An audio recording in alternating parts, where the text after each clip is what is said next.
I am Ashlee and I'm from Bulacao district and we are currently here in Sibonga and we're currently attending the Cebu Federation 2024. And in today's video, we'll be asking some questions sa mga e-campers and also the players. So, let's go! We have here Kyla from Bulacao district and Kyla, I'll be asking a few questions.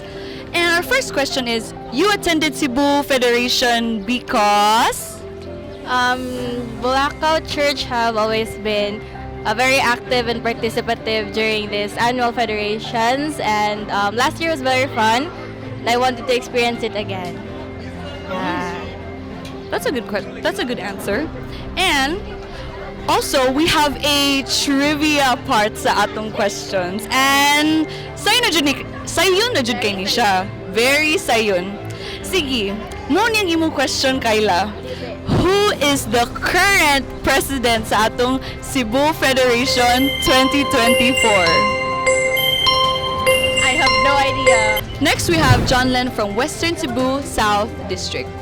So, John Len, you attended Cebu Federation because? Tungod kay dili lamang sa sports ang tunggian kundi nasa tay mga pagtulunan nga ato sang mabuhat og labi na pinaagi sa sports makita sa nato ang gugma sa usa-usa kay diam na to makita nga palitan mo duwa tag basket ikaw nakasiko kag tao pero wala ka masuko makita nimo ang gugma sa isig ka tao sa usa ka igsoon nga ikaw anak sa Ginoo. Right. Sa Cebu Federation, makita dyan mo ang sportsmanship, di ba? Sa kada usa nato. And then, we have a trivia question for you. Kinsa man ang current president sa Cebu Federation 2024? Sa diri sang kuan sa karon. Sa karon. Sayon jud kay ni siya na question, no? Kinsa man ang president karon? Wala rin mo kaila karon sa isa ang president sa karon sa nga federation. Now we have Ate Apple from Lipata Church. Ate Apple, na ako yung mga question para sa imo ha. You attended Cebu Federation because?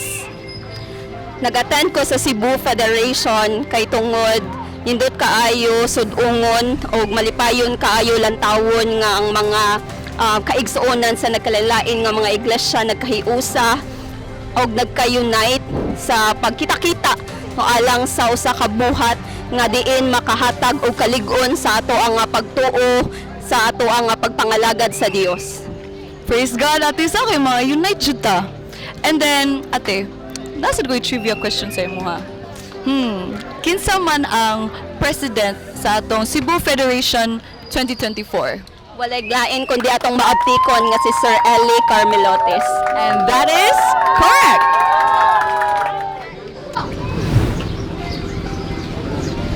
Hoy, David! Duwi kita mo nakita ay! Lagi dito. Ikaw dito, de? Yeah! And na ako yung mga questions para sa imo ha, David. Oh, David, you attended Cebu Federation because?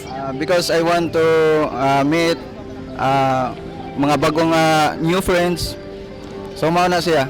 Mao nang nakakuha sa federation karon. That's great. And nasa ko yung trivia question sa imo ha. Kinsa man ang current president sa Cebu Federation 2024? Call a friend. Did you know, David, na si Sir Eli Carmelotes ang president? Karon. Hi, Jave! Hi. Jave, na ako yung mga questions sa imo ha. Jave, ngano ni attend kag Cebu Federation? Para makaton sa pathfinding ug maabtik. Ano, Jude? Unya, Jave, napakoy usa ka question sa imo ha. Kinsa man ang president sa karon Cebu Federation 2024? Wala ko kibalo. Wala, Jude? Wala. Oh, we have here Ashlee from Western Cebu North District. Ashlee, you attended Cebu Federation because? Because maka-learn ko og cooking skills. So, Ashlee, mukha tag camp bread later. And Ashlee, na ako'y surprise question sa imo ha.